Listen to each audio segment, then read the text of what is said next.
वर्तमान गठजोड़ वाले, जीत हार का मुद्दा रखने वाले और उस पर खुश होकर डंका बजाने वाले हमारे राजनीतिक चिंतन के सामने इस भी नजर नहीं आएंगे। राजनीति में और राजनीति करने वाले की वर्तमान व्यवस्था या नेतृत्व करने वाले की वर्तमान व्यवस्था राजनीति के मूल्यों को और आंदोलन के मूल्यों को नहीं समझ सकती।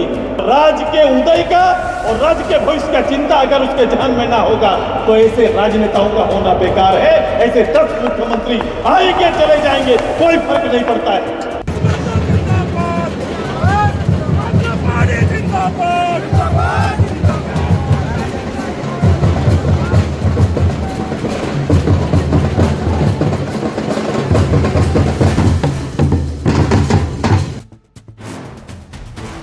नमस्कार, मैं हूं अमित और आप देख रहे हैं हमारे साथ इंडिया डायलॉग, मुद्दा आपका। झारखंड के युवाओं की पार्टी आजसू पार्टी आज 40वां स्थापना दिवस मनाते नजर आ रही है, बलिदान दिवस के रूप में मनाते नजर आ रही है। तो ऐसे में आज झारखंड के आजसू पार्टी के जो युवा हैं वो आज इस बलिदान दिवस के बाद क्या कुछ करने वाले हैं और अपनी पार्टी को मजबूत करने के लिए कितना जोर डालने वाले हैं झारखंड में, ये हम जानने की कोशिश करेंगे। सबसे पहले आपसे जानते हैं कि झारखंड में आज आजसू पार्टी बलिदान दिवस मना रही है। बलिदान दिवस से झारखंड के युवाओं को और जनता को कितना मजबूती मिलेगा आज? सबसे पहले मैं कहना चाहता हूँ कि याचना नहीं अब रण होगा, जीवन जय या कि मरण होगा। जिस प्रकार हम सभी देखते हैं कि अगर हम लोग इतिहास पढ़ने लगे 1986 वाला, जिसमें निर्मल महतो जो अपना स्टूडेंट यूनियन के लिए एक पार्टी स्टैंड किए थे, उस चीज़ को अगर हम लोग लेकर के चले तो उस जगह से अभी आजसू उसी का तैयारी कर रहा है सोचा जाए तो। क्योंकि अब जो समय ऐसा आ गया है कि लोग तरह तरह के रील और वीडियो पे सबसे ज़्यादा ध्यान देते हैं, लेकिन इस पे नहीं, विचारधाराओं पे सबसे ज़्यादा जाना है। जिस विचारधारा के लिए हम लोग आज आजसू को खड़ा किए हैं और उसी विचारधारा को हम लोग आज जो हम लोग पीढ़ी का जो लड़का लोग हैं, जो युवा विंग्स है, जाने का राह में है। तो इसके लिए हम लोग अगर बताना चाहेंगे कि निर्मल महतो, जिसमें सोचिए ना उसके अंदर कितना उबाल होगा कि खून को पानी की तरह बहा दिए, गोली से नहीं डरे वो। कुछ लोग रणनीति कर करके उन्हें मार दिया गया, उनका अभी तक सबूत नहीं मिला है। हम लोग जब तक युवा विंग्स हम लोग जब तक उनको इंसाफ नहीं दिलाएंगे ना, तब हम लोग का खून का जो रक्त में जो हम लोग के अंदर जो उबाल है वो कमेगा नहीं। तो देख सकते हैं कि झारखंड में आजसू पार्टी अब पूरे दमखम के साथ झारखंड के मैदान में उतरने वाली है और झारखंड के मैदान में 2024 के चुनाव में कहाँ पीछे रह गई थी ये भी हम जानने की कोशिश करेंगे। क्या कहेंगे वो लोग? सबको झारखंडी जोहार। सर्वप्रथम मैं ये बताना चाहता हूँ कि आज आजसू पार्टी का स्थापना दिवस एक बलिदान दिवस के रूप में हम लोग मना रहे हैं। ये बलिदान दिवस मनाने का मुख्य उद्देश्य सारे क्रांतिकारी जो झारखंड आंदोलनकारी रहे, जो झारखंड को बनाने में अपना जीवन की आहुति दे दिए, जो जीवन करियर को अपना लगा दिए, उन लोगों को नमन करते हैं, प्रणाम करते हैं। क्योंकि उन लोगों ने, उन्हीं लोगों की वजह से आज हम झारखंडी अपनी पहचान पाए हैं। आप बात कर रहे हैं 2024 की। देखिए, राजनीति में समीकरण की खेल होती है, राजनीति में यहाँ लोकप्रियता की नहीं। आज अगर आजसू पार्टी की कमज़ोर होती तो ये आज खेलगांव इंडोर स्टेडियम जो देख पा रहे हैं चारों तरफ से भरी हुई नहीं होती। आजसू पार्टी कहीं कमज़ोर नहीं हुई। 24 भले सीट कम है लेकिन इसमें अभी भी दम है, अभी भी क्या, हमेशा से दम रहा है। जब झारखंड अलग हो रहा था उसमें मात्र एक आजसू पार्टी ही थी जो अपने पैरों पे खड़ा करके अपने मतलब झारखंड को अलग राज मांग के लिए तत्पर थे। सुदेश कुमार महतो जी का मैं बात करना चाहता हूं। आज बहुत लोग कहते हैं सुदेश कुमार महतो ने क्या किया। अरे सुदेश कुमार महतो ने झारखंड दिया, सुदेश कुमार महतो ने आपको झारखंड का नाम निर्माण करवाया। उसी का जिद, उस समय वो युवा थे जिस तरह आज हम युवा हैं, उस समय वो युवा थे और उन्हीं के जिद के वजह से आज झारखंड अलग हुआ। अगर उस समय बिहार के लालू प्रसाद यादव जी बोल रहे थे आओ मेरे कैबिनेट में मिल जाओ, अगर वहाँ मिल गए होते तो आज हमारा झारखंड का नवनिर्माण नहीं हो पाता। उनका सीधा कहना था जब तक झारखंड अलग राज्य नहीं बनेगा तब तक हम किसी का समर्थन नहीं करेंगे, हम इंडिपेंडेंट चुनाव लड़ेंगे, इंडिपेंडेंट अपना विधायकी रखेंगे। ये देखना था। उस समय जो बाकी सत्ताधारी जो बाकी विधायक लोग थे सबने समर्पण कर दिया, सबने अपना समर्थन दे दिया। लेकिन सुदेश कुमार महतो जी एकमात्र नेता थे जो दिखाया कि नहीं, हमें झारखंड राज्य चाहिए, हमें झारखंड अलग राज्य चाहिए ताकि हमारे झारखंड के लोगों का विकास हो सके, हमारे झारखंड के लोग शिक्षा से लिप्त हो सके, हमारे झारखंड के लोग को हर सुविधा, हर सुख, हर चीज़ मिल सके। अब कैसे जोड़ेंगे, अब युवाओं को कैसे जोड़ेगी आजसू पार्टी, इस बलिदान दिवस मनाते नज़र आ रही है, लेकिन अब झारखंड के जो युवा हैं वो भटकते नज़र आ रहे हैं। देखिए, भटक तो गए हैं, बात सही है, आपका कहना सही है कि भटक तो गए हैं। भटकाने के लिए बहुत सारा रणनीति खेला गया।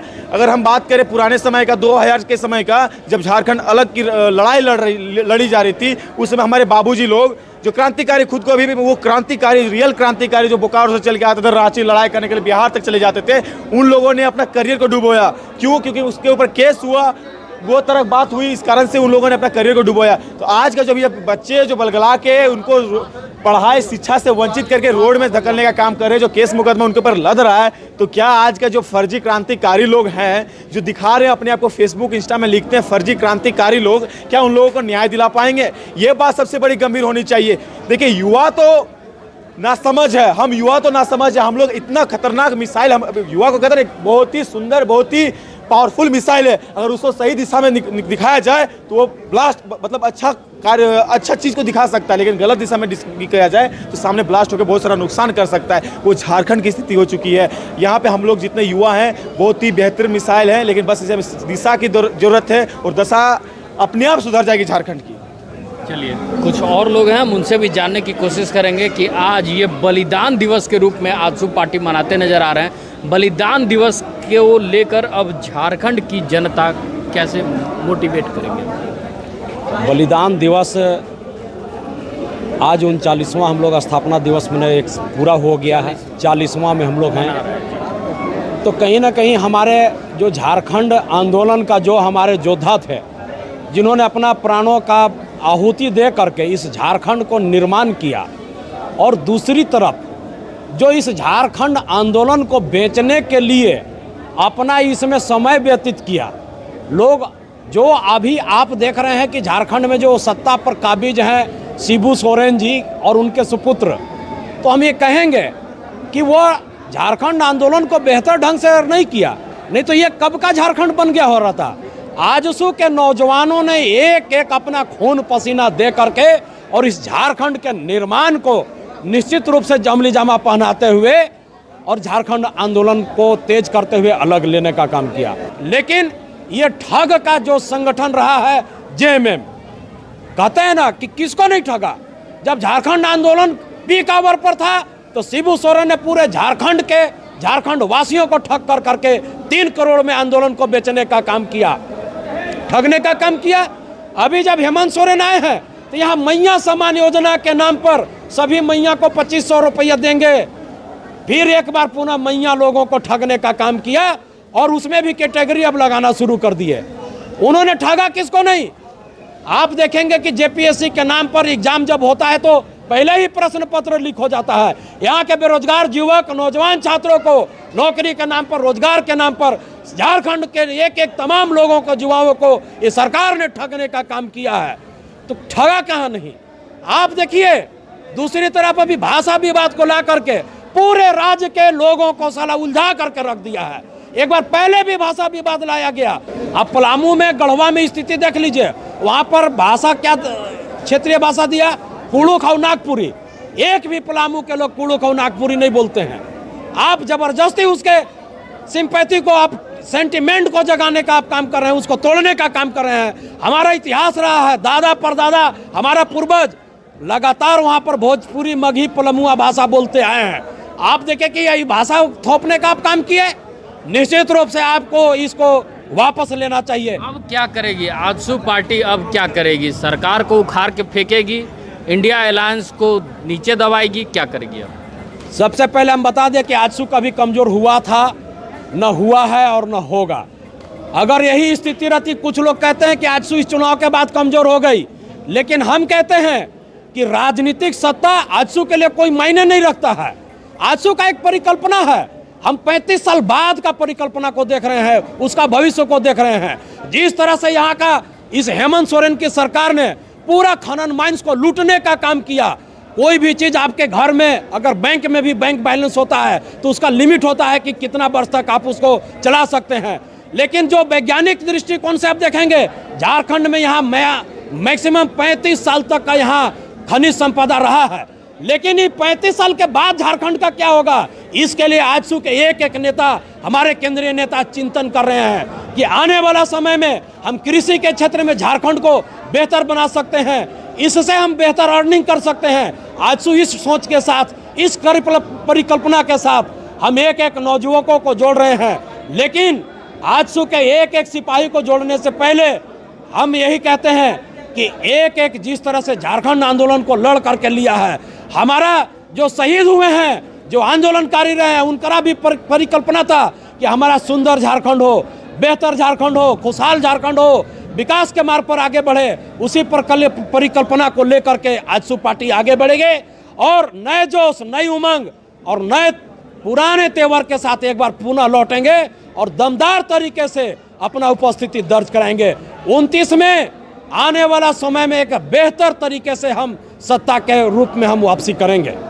चलिए देखिए, तो ये था कार्यकर्ताओं का जोश। आज बलिदान दिवस ने इन कार्यकर्ताओं में पूरा जोश भर दिया है। अब सुनते हैं कि सुदेश कुमार महतो कैसे युवाओं को एकजुट करते हैं इस बलिदान दिवस के द्वारा। पार्टी ने पूर्व में विधानसभा वार बनाने का निर्णय लिया था। मैंने कहा कि संगठित रूप से अब विधानसभा और जिला वार नहीं, संगठित रूप से इस संघर्ष के होने का, इस राज्य के होने के औचित्य को इस मंच से एक बार फिर से दोहराने की आवश्यकता आ गई है। मैं नौजवानों को कहा कि हमें फिर से रांची के मुख्यालय पे आना होगा, एक जगह जुटना होगा, 240 लोग को खड़ा होना पड़ेगा और पूरे झारखंडी जनमानस को इस राज्य के उदय की गाथा को दोहराना पड़ेगा। इसीलिए मैं आज यहाँ पर हूँ और ये पूरी पार्टी आज 10,000 से ज्यादा की संख्या में यहाँ वास्तविक उसका राजनीतिक चरित्र इस झारखंड में लाना चाहता हूँ। इसीलिए आज संघर्ष करना चाहता है, मेरा दल संघर्ष करना चाहता है, मेरा दल आगे बढ़ना चाहता है, मेरा दल मेहनत करना चाहता है। मैं एक अपील अपने पार्टी के कार्यकर्ताओं से करना चाहता हूँ कि राजनीति आसान नहीं है। जिस बुनियाद पर पार्टी को हमने तैयार किया है, इस बुनियाद की राजनीति आसान नहीं है। जोड़ तोड़ से लोग आगे चले जाएंगे, मैं फिर दोहरा रहा हूं। लेकिन आज इस प्रदेश को यदि किसी बात की जरूरत है तो 81 विधायक से इतर एक समझदारी से, एक चीज चिंता लेकर राजनीतिक दूरदृष्टि और एक नई सोच को आगे ले जाने की आवश्यकता है, जिसमें काम करना पड़ेगा, जिसमें मेहनत करना पड़ेगा और आपको उस अनुसार ढलना पड़ेगा। ये राज्य का शिखर, ये राजनीतिक ऊंचाई या फिर ये प्रदेश आपका होगा, इसमें कोई ताकत नहीं है जो आपको रोक सकती है। केवल अपने विचार का प्रचार प्रसार में कंजूसी न करना। अगर आपने कंजूसी छोड़ दी, आजसू के उसी धार को फिर से स्थापित कर लिया, आज का पहला वचन इसी बात पर बनेगा कि 86 से लेकर 2000 तक का वो आजसू जिसके पास प्रत्यक्ष रूप से एमएलए नहीं, जिसके पास प्रत्यक्ष रूप से पार्लियामेंट मेंबर नहीं, जिसका कोई सपोर्ट नहीं, अगर ऐसे संघर्ष ने अलग राज्य के उदय को सार्थक बनाने में सबसे बड़ा रोल किया, तो आज फिर से वही समय आ गया है कि इस राज्य के अंदर वैचारिक गिरावट और नेतृत्व के अभाव को और जन सरोकार के विषयों को पूर्ण रूप से अगर यथावत उतारना चाहते हैं तो आज के बाद से आपका संघर्ष प्रारंभ हो जाना चाहिए। उसी तर्ज पर जैसे 86 से लेकर 2000 तक का संघर्ष रहा, उसी तर्ज पर फिर से आंदोलन का शपथ और संकल्प आज लेने का ये आज मंच है। इसी मंच से आपको बात में अच्छे लोगों को, अच्छे लीडर को आना पड़ेगा और उनमें इस प्रदेश के प्रति समर्पण आपको दिखाना पड़ेगा, लोगों के प्रति समर्पण दिखाना पड़ेगा। मैं आज आंदोलन के इस शीर्ष पटल पर खड़ा होकर मैं आपको यही अपील करता हूँ। आज जिस तरह से बलिदान दिवस मनाया गया आजसू पार्टी का, कैसे युवाओं को एकजुट करेगी अब झारखंड की आजसू? पुनः जो पहले हमारा रोल था पूरा संघर्ष के साथ एकदम आग लगा देना था झारखंड में, पर वही रोल हम लोग थोड़े अब शांत हो जाते हैं, बहुत अच्छे से बिहेव करेंगे। लेकिन अब कुछ होने जाने को है नहीं, तो आजसू फिर से उग्र हो गया है और हर मुद्दा को लेकर हमेशा उग्र आंदोलन करेगा। सरकार सभी मोर्चे पर विफल साबित हुई है। ना स्थानीय नीति इस राज्य में मिल पाई, ना यहाँ के राज्य के लोगों को पहचान मिल पाया। और हमारे केंद्रीय अध्यक्ष जी ने कहा कि झारखंड राज्य आंदोलनकारी चिन्हितीकरण आयोग एक दुकान बनकर रह गया है और जो असली संघर्षशील योद्धा झारखंड निर्माण के दौरान रहे हैं वो अपने पहचान के मोहताज हैं। और आज किसी को भी, जैसे ज़मीनों का किसी तरीके से आप रजिस्ट्री और म्यूटेशन करते हैं, किसी को भी झारखंड आंदोलनकारी का टैग दे दिया जा रहा है। ये एक बड़ा सवाल सामने आया। लेकिन जो महत्वपूर्ण हमारे 9-10 संकल्प रहे हैं, मैं आपको गिना देना चाहता हूँ। चाहे वो स्थानीय नीति का सवाल हो, चाहे नियोजन नीति का सवाल हो, चाहे पुनर्वास नीति का सवाल हो, चाहे आरक्षण का सवाल हो निजी क्षेत्र में, चाहे आप आउटसोर्सिंग एजेंसी में आरक्षण का सवाल हो, चाहे पेशा कानून की बात हो, चाहे सरना धर्म कोड की बात हो, चाहे इस झारखंड के अंदर नियुक्ति कैलेंडर की बात हो, चाहे जेएसएससी की बात हो, चाहे जेपीएससी की बात हो, उन तमाम मसलों पर और मुद्दों पर ये सरकार पूरी तरह से फेल साबित हुई। सरकार कागजों में तो ये कहती है कि हम सब चीज़ को लागू करेंगे। क्या ये सरकार हिसाब देने के लिए तैयार है कि वो 75% नौकरी आपने कहाँ से दिया है? तो हम लोगों ने ये फैसला लिया है कि तमाम निजी क्षेत्र की कंपनियों से हम लोग हिसाब मांगेंगे कि बताओ हमारे सीईओ साहब और जीएम साहब कि आपने कितने लोगों को इस अधिनियम का, कानून का पालन करते हुए निजी क्षेत्र में 75% का रिजर्वेशन दिया है। झारखंड के जो मूल विषय हैं, झारखंड और झारखंडियत और झारखंड के आंदोलनकारियों के सपनों का झारखंड कैसा होना चाहिए, इन पहलुओं पर बातचीत हुई। मुख्य सवाल यहाँ पर यही उभर कर सामने आया है कि ये सरकार पूरी तरीके से सरकारी फंड का दुरुपयोग करती है। नए तेवर नए क्लेवर के साथ आजसू। हाँ, बिल्कुल से आज बलिदान दिवस के अवसर पर आप सभी लोगों ने देखा एक नवीन सोच की पूरा युवा पीढ़ी अब जो अलग अलग दायित्वों के साथ प्रदेश में काम कर रही है, एक आह्वान के लिए और अपने इस राज्य के उदय के वीरों को याद करने के लिए, उनको तर्कों को ताज़ा करने के लिए आज सभी लोग यहाँ पर आए थे। मैं तहे दिल से उनको धन्यवाद देता हूँ और मैं उनको दायित्व, आने वाले भविष्य में उनका दायित्व इस राज्य के प्रति एक राजनेता के रूप में, कार्यकर्ता, सामाजिक कार्यकर्ता के रूप में जो दायित्व है, इसका बोध हम सभी लोगों ने किया है। तो सुना आपने कि आजसू का आज 40वां स्थापना दिवस शुरू हो चुका है और 40वें स्थापना दिवस को अब बलिदान दिवस के रूप में आजसू पार्टी मनाते नजर आ रही है। अब झारखंड के युवाओं को एकजुट करने के लिए सुदेश कुमार महतो जो आजसू के सुप्रीमो हैं, वो खुद लगातार पूरे झारखंड के जिलों में भ्रमण करते नजर आएंगे और युवाओं को और साथ में जनता को एकजुट करते नजर आएंगे। ऐसे ही तमाम खबरों के साथ जुड़े रहने के लिए हमारे चैनल को like and subscribe. Amit Kumar, India dialogue, मुद्दा आपका।